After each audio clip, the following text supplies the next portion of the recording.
جی السلام علیکم، میں ہوں رؤف کلاسٹر اور آپ کے سامنے نیا ویڈیو لا کے ساتھ حاضر ہوں۔ پہلے تو وہی دوستوں کو کہنا تھا جنہوں نے چینل کو سبسکرائب نہیں کیا وہ چینل کو سبسکرائب کریں۔ آج کی دو بڑی خبریں بم شل ہیں میرا خیال ہے، جو اگر مجھ سے پوچھیں ایز اے پولیٹیکل رپورٹر کے طور پر۔ ایک تو جہانگیر ترین صاحب نے پھر انہوں نے 2-3 ٹویٹس کیے ہیں۔ وہ کہتے ہیں ہی از ناٹ کمنگ سلو، وہ ذہنی طور پر تیار ہو چکے ہیں کہ نہیں جناب کہ اب یہ لڑائی ہے، لڑائی میں نے لڑنی ہے، اور وہ ایسا ایسا گراؤنڈ اپنے بنا رہے ہیں، اور وہ 2 فرنٹس پہ لڑ رہے ہیں۔ یہ میں آپ کے ساتھ ساری تفصیل بتاتا ہوں، کیا ٹویٹس کیے ہیں، ان کے پیچھے کیا میسج ہے۔ پھر کہیں نہ کہیں پہ کیبنٹ کو انہوں نے ایک طرح کا انڈائریکٹلی چارج شیٹ کرنے کی کوشش سنی کہ کیبنٹ کے وزیروں کو، عمران خان صاحب اور دیگر لوگوں کو، کہ یہ شوگر والے فیصلے جو تھے آپ اس میں خود کتنے ملوث تھے، وہ میں تو آپ کو بتاتا ہوں۔ دوسری بڑی خبر جو ہے وہ ہے ان کی شہباز شریف صاحب نے آج انہوں نے اپنی خاموشی توڑی ہے، اور بڑے انتہائی زبردست میرے خیال دبنگ سٹائل سے توڑی، اور جو انفارمیشن سامنے آئی ہے مائنڈ باگلنگ،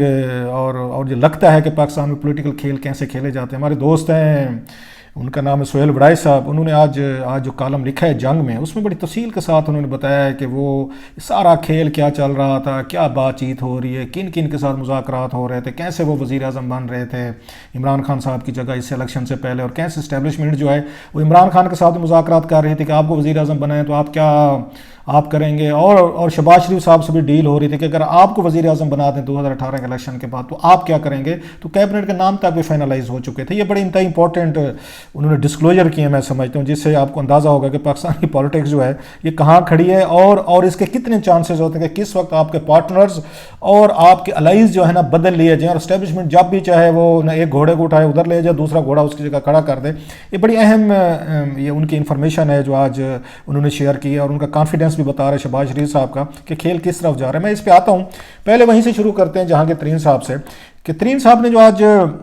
انہوں نے ٹویٹس کیے ہیں، 2 کیے ہیں۔ انہوں نے یہ کہا کہ جناب کہ میں نے یہاں کیبنٹ کو بریفنگ دی تھی، عمران خان صاحب اس کو چیئر کر رہے تھے، اور ان کی 50 کے قریب سے زیادہ کی جو ان کی فوج ہے وزیروں کو، جس میں 16 کے قریب ان الیکٹڈ ان کے مشیر ہیں، ایڈوائزر ہیں، اور باقی ان کا فیڈرل کوئی بڑا وکیل، کوئی نکا وکیل، ساری وزیر، کوئی وہ چھوٹا بڑا، وہ آپ کو پتہ ہے یہاں پہ آپ تو یہ کاؤنٹنگ ہی ختم ہو گئی ہے کہ وزیر کتنے ہیں ان کے، وہ خیر شاید عمران خان صاحب کو خود اپنے نام نہیں یاد ہوں گے کہ میرے کون کون سے مشیر ہیں۔ خیر انہوں نے یہ کہا کہ جناب کہ عمران خان صاحب آپ بھول رہے ہیں کہ میں نے آپ کی کیبنٹ کو مارچ 2019 میں نے بریفنگ دی تھی، مارچ 2019 ڈیٹ ذرا ذہن میں رکھیے گا، جس میں نے آپ کو شوگر پالیسی پہ، شوگر کین پہ اور ایکسپورٹ پہ کہ آپ جو سبسڈی دیتے ہیں، میں نے سارا بریف کیا تھا، اور میں نے کچھ پلانز آف ایکشن آپ کے ساتھ شیئر کیے تھے، تو جس کے تحت میں نے یہ کہا تھا کہ جناب کہ ہمیں گنے کا جو اس کا ایریا ہے، کیونکہ کاٹن بیلٹ میں سارا زیادہ گنا پیدا ہو رہا ہے، کاٹن آپ کی ختم ہو رہی ہے، تو آپ کو ایکسپورٹ کرنی پڑتی ہے، اور تو بہتر ہے کہ گنے کا ایریا کم کیا جائے، لیکن گنے کا ایریا کم کرنے سے پہلے یہ بڑا ضروری ہے کہ پروڈکٹیوٹی جو ہے وہ زیادہ کیجیے، مطلب پر ایکڑ ییلڈ جو ہے گنے کی اس کو بہتر کیا جائے، تاکہ کم سے کم ایریا جو ہے وہ کلٹیویشن میں آئے، اور پھر آپ کا وہ بڑھ جائے۔ اور پلس انہوں نے کہا تھا کہ میں نے یہ بھی ساتھ میں آپ کو بریف کیا تھا کہ جناب کہ یہاں پہ ہم بغیر ایکسپورٹ سبسڈی لیے کیسے یہ چینی وغیرہ باہر بیچ سکتے ہیں، تاکہ حکومت پہ یا عوام کے ٹیکسز پہ پیسہ بھاری نہ پڑے۔ اب اس سے کیا ہوتا ہے، آپ کہیں کہ نارمل سی بات ہے، اب اس میں کیا ہے، اس میں 2-4 چیزیں ہیں۔ ایک تو یہ ہے کہ آپ کو پتہ ہے کہ عمران خان صاحب نے بڑا ایک سٹرانگ اور بڑا انتہائی سخت انہوں نے میسج بھیجا شوگر مل اونرز کو کہ اگر آپ نے ہولڈنگ کی، ذخیرہ اندوزی کی تو آپ کی خیر نہیں ہے، اور آپ کی طرف ہم آپ کے مینیجرز وغیرہ کو نہیں پکڑیں گے، سٹاف نہیں پکڑیں گے، آپ کی طرف ہم مل مالک کو پکڑیں گے اور جیل میں ڈال دیں گے۔ اور صاف ظاہر اس وقت مل مالک جو آپ کو نظر آ رہا ہے، ایک ہی نظر آ رہا ہے پورا، باقیوں کو تو کسی کو نام آپ کے سامنے نہیں آ رہا، وہ ہیں جہانگیر ترین صاحب۔ تو لہٰذا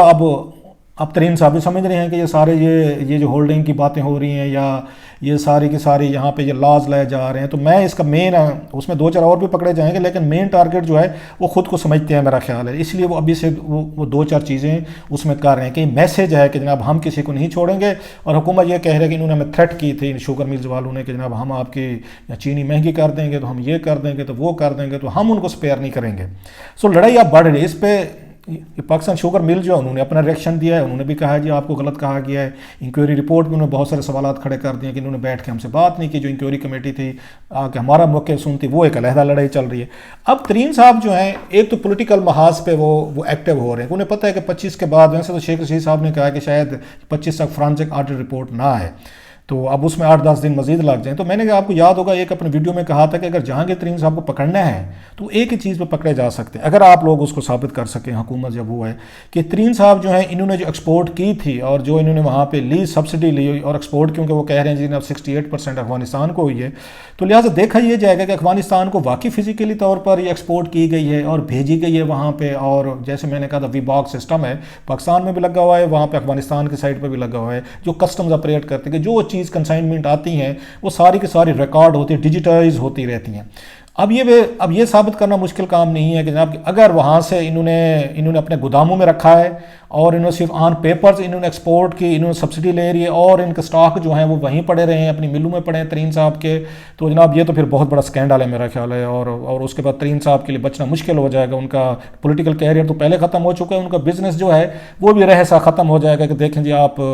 اتنا بڑا نام ہے اور آپ یہاں بیٹھ کے آپ نے کسٹمز والوں کو ملایا, ایف بی آر کو ملایا, کچھ اور آفیشلز کو آپ نے ایئرپورٹ میں ملایا, کیونکہ اس میں 15-20 لوگ انوالو ہوئے ہوں گے. اگر یہ آن پیپرز ہوا ہے صرف افغانستان, انہوں نے صرف آن پیپرز انہوں نے بھیجی ہے سبسڈی, تو پھر تو بہت بڑا سکینڈل ہے. تو ان کے ترین صاحب کے قریبی کہتے ہیں کہ جناب کہ وہ جو ہیں اس طرح کی حرکت وہ کبھی نہیں کرتے اور نہ وہ اپنے آپ کو پھنسائیں گے کہ آن پیپر 20 لوگوں کو رشوت دیں, مال بنائیں اور اس میں سے 15-20 کروڑ روپے خود کما لیں اور 15-20 کروڑ روپے کی ان کو رشوت دیں. تو ان کے قریبیوں کا یہ دعویٰ ہے کہ وہ اس طرح کی بات وہ نہیں کریں گے. بہرحال میں نے جیسے کہا پکڑنا ہے تو وی باک سسٹم کے ذریعے پکڑا جا سکتا ہے, یہ واحد کلو ہے. ادروائز جو بھی ایکسپورٹ ہوئی ہے, مہنگائی ہوئی ہے, اس کے ہر جگہ سگنیچر جو ہیں وہ اس کے عبدالرزاق داؤد صاحب کے شوگر بورڈ کے ہیں. اس کے بعد آپ دیکھیں گے ای سی سی میں اسد عمر ہیں, ان کے وزیر ہیں, پھر اس کے بعد کیبنٹ میں جاتے وزیر اعظم صاحب اور ان کے وزیروں نے بیٹھ کے انڈورس کیا ہے ہاں جی ان کو سبسڈی پنجاب دے دے یا سندھ دے دے, ہمیں اعتراض نہیں ہے. اور یہاں 10 سے 11 لاکھ جو آپ اس کو کر لیں, پھر پنجاب حکومت آتی ہے, اس میں وزیر اعلیٰ صاحب بھی آتے ہیں. سو اس پہ تو ترین صاحب کو پتہ ہے کہ میں نہیں پھنستا. وہ پھنسنے والی وہی بات ہے جو میں نے کی ہے کہ اگر انہوں نے افغانستان ایکسپورٹ بھیجی ہے اور انہوں نے آن پیپرز بھیجی ہے تو پھر تو میرا خیال ہے ہی از ان بگ, وہ کہتے ہیں بگ ٹربل, جو ہاٹ واٹرز ہیں. اب انہوں نے یہ جو اس میں کہا ہے جس کا انہوں نے میٹنگ کا حوالہ دیا, جو ٹویٹس آج کیے ہیں وہ بڑے اہم ہیں. وہ یہ کہہ رہے ہیں کہ جناب کہ خان صاحب میں نے آپ کو وہ کیا تھا, آپ کو سارا ایکسپورٹ کی سبسڈی پہ بھی بتایا اور آپ کو ساری چیزیں آپ کے نالج میں تھیں کہ ایکسپورٹ بھی ہو رہی ہے اور میں نے پلان بھی شیئر کیا تھا اور اس وقت سبسڈی بھی دی جا رہی تھی, کیونکہ یہ فیصلہ ہوا تھا اس کا اسد عمر نے, یہ دسمبر میں انہوں نے کیا تھا, یہ 2018 میں, اور جنوری سے تقریباً یہ شروع ہو گئی تھی یہ جو چینی کی ایکسپورٹ تھی. تو لہٰذا وہ یہ بتا رہے ہیں کیبنٹ کے ممبران کو اور وزیروں کو, وزیر اعظم کو یہ میسج بھیج رہے ہیں کہ جب یہ سبسڈی دی گئی تھی آپ کو پتہ تھا, جب یہ ساری ایکسپورٹ ہو رہی تھی آپ کو پتہ تھا, بلکہ میں آپ کو بریف کر رہا تھا اس پہ. اور تیسری بات وہ جو میسج بھیج رہے ہیں کہ اگر یہ قیمتیں بڑھ رہی تھیں ایکسپورٹ کی وجہ سے, کیونکہ یہ بھی ایک اس پہ آ رہا ہے کہ آپ نے ایکسپورٹ کی اجازت دے کے چینی کی قیمت جو 55 روپے تھی اس کو 72 روپے تک لے گئے, 16-17 روپے پر کے جی وہاں سے بھی انہوں نے کما لیا میل والوں نے, اور 100 روپے سے زیادہ عوام کی جیب سے ادھر نکل گئے, 3 بلین ادھر سے نکال لی, یہ بھی چارج ہے. تو اس پہ وہ ایک طرح کا ایک سوال ہوگا کہ جناب اگر وہ چینی کی قیمتیں بڑھ رہی تھیں, جو کہ بڑھ رہی تھیں صاف ذرا, کوئی رات تو نہیں بڑھی, تو کیبنٹ میں جو منسٹر بیٹھے ہوئے تھے ان کو نہیں پتا تھا چینی کی قیمتیں بڑھ رہی ہیں اور ایکسپورٹ ہو رہے ہیں. ان میں سے کسی نے سوال اٹھایا, کسی نے یہ کہا کہ جو ایکسپورٹ کی جو ہم نے ان کو اجازت دی ہے اس کے بعد مارکیٹ میں قیمتیں بڑھنا شروع ہو گئی ہیں, did anyone raise any question? جب یہ ترین صاحب جو ہیں یہ وہاں پہ یہ بریفنگ دے رہے تھے, وزیر اعظم صاحب نے کوئی سوالات پوچھے یا کسی نے اور بندہ بیٹھا ہو جناب چینی کی قیمتیں بڑھ رہی ہیں تو ان سے پوچھیں یہ کیسے کر رہے ہیں, ایکسپورٹ بھی کر رہے ہیں ساتھ میں سبسڈی بھی لے رہے ہیں, اور یہ 5-6 مہینے یہ جون تک چلتی رہی ہے. جون کے یہاں سے جنوری سے لے کے, بلکہ دسمبر سے لے کے جنوری جون تک یہ جو 6-7 مہینے بنتے ہیں, اس درمیان 16 روپے کے جی پر قیمت بڑھی. تو کسی وزیر نے, کسی کیبنٹ کے منسٹر نے یہ بات ریز کی, کوئی ترین صاحب کو فون کیا, کسی نے وزیر خزانہ نے, کامرس منسٹر نے یا دیگر منسٹر بیٹھے ہیں یا وزیر اعظم کا بھائی صاحب آن گراؤنڈ آپ نے قیمتیں بڑھیں, بند کریں یہ دکان, ایکسپورٹ کو آ کے فوری طور پر روکیں؟ نہیں روکے گی. سو وہ یہ بتا رہے ہیں کہ جتنے فیصلے ہوئے ہیں شوگر کے, تو کل کو ذہن میں رکھا جائے, رپورٹ جو آ رہی ہیں وہ یہ بھی ذہن میں رکھیں کہ سارے آپ کو سبسڈی کو پتہ تھا, پیسوں کو پتہ تھا, یہ تمام چیزوں کا تھا. یہ تو ایک سائڈ ہے. دوسری پولیٹیکلی طور پر جو میرے پاس ایک نئی انفارمیشن ہے وہ یہ ہے کہ ترین صاحب کا اپنا جو پولیٹیکل گروپ ہے وہ بڑا تیزی سے ایکٹیو ہو چکا ہے. بہت سارے ایسے انڈیپینڈنٹ یہ لوگ تھے جو پی ٹی آئی کی ٹکٹ پہ الیکشن نہیں لڑے تھے یا پنجاب میں, اور وہ آزاد تھے, ترین صاحب ان کو لے کے آئے پنجاب میں اور انہوں نے ان کو بنایا, یہاں پہ انہوں نے وزیر بنوایا, انڈیپینڈنٹ سے انہوں نے پی ٹی آئی میں لا کے ان کو وزیر بنوایا. وہ سارے جو ہیں وہ لائلسٹ ہیں جہانگیر ترین کے. وہ عمران خان صاحب جو پی ٹی آئی کے وہ جو ابلائج فیل نہیں کرتے, وہ جہانگیر ترین کو کرتے ہیں. پہلے میں آپ کو کل 4-5 نام بتا چکا ہوں